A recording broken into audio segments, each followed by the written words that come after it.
Bonjour et bienvenue au manoir de la Possonnière, maison natale de Pierre de Ronsard. Pierre de Ronsard naît ici, en ces lieux, un 11 septembre 1524 et il grandit en y passant toute sa jeunesse jusqu'à ses 12 ans. Il entre à l'école des pages auprès du dauphin François, puis de son frère Charles, duc d'Orléans. À 13 ans, il est au service de Jacques V, roi d'Écosse. Il restera 3 ans en Grande-Bretagne. Ensuite, dans la compagnie du duc d'Orléans, il voyagera en Flandre et en Écosse. Le manoir a été construit à partir de 1480 par son grand-père, Olivier de Ronsard, qui était échanson à la cour royale. Donc à partir de 1480, il bâtit son manoir tel un château fort. L'aspect renaissance que nous connaissons aujourd'hui au manoir est dû à Loïs de Ronsard, qui était le père du poète. Il fait d'orner son manoir pour son mariage en 1515, donc son mariage avec Jeanne Chaudrier, qui sera la mère de Pierre de Ronsard. Donc vous êtes ici dans la salle de réception du manoir de la Possonnière, et plus particulièrement devant la cheminée monumentale édifiée sous Loïs de Ronsard. Je vais vous laisser maintenant profiter librement des jardins et de l'inspiration que Ronsard a pu avoir en ces lieux.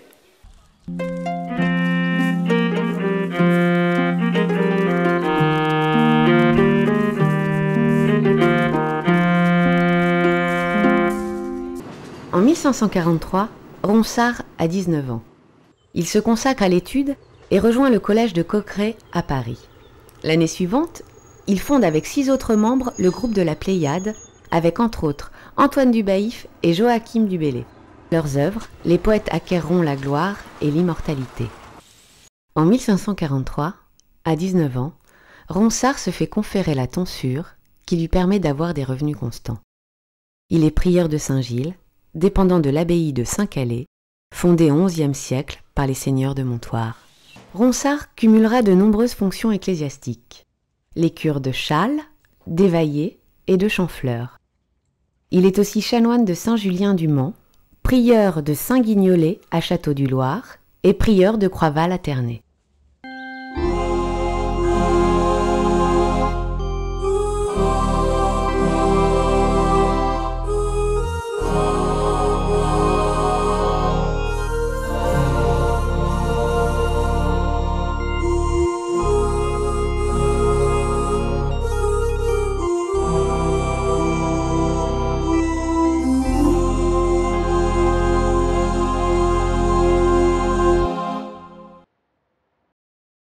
En mars 1566, Ronsard devient propriétaire du prieuré de Croixval, dont il est prieur. Il y séjourne de 1578 à 1585. Il aime beaucoup Croixval et lui dédie un poème. Bref, quelque part que j'erre, dont le ciel m'y soit doux, ce petit coin de terre me rira par-dessus tout. Car les champs et les bois et les lieux solitaires, et les prés, où le Loir parmi les herbes court, me plaisent beaucoup plus que les bruits de la cour.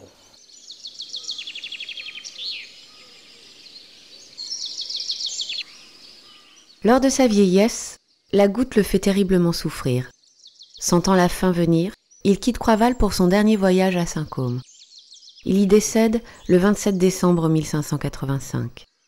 Ses funérailles solennelles sont célébrées à Paris 2 mois après. Il a atteint son but, la gloire et l'immortalité. Ses poèmes sont toujours étudiés, récités et mis en musique depuis 4 siècles. Et le groupe de la Pléiade a tracé la voie de la poésie contemporaine. Touriste du Vendômois, laisse-toi porter jusqu'à Saint-Côme. Alors tu entendras la douce musique des vers de Ronsard. Bienvenue donc au prieuré de Saint-Côme, la dernière demeure de Ronsard comme on l'appelle souvent, puisque c'est ici qu'il a choisi d'être enterré. Et c'est ici que Ronsard laisse à la postérité son œuvre gigantesque qu'on ne cesse de parcourir, de relire, de trouver des échos avec l'époque présente. Et ce lieu, qui est un lieu effectivement de dernier tombeau, est aussi un lieu de vie. Au XVIe, on a l'arrivée de ce personnage extraordinaire qui est Pierre de Ronsard, à l'apogée de sa renommée. On espère que l'esprit de Ronsard flotte encore parmi les jardins, parmi ces pierres qui nous entourent.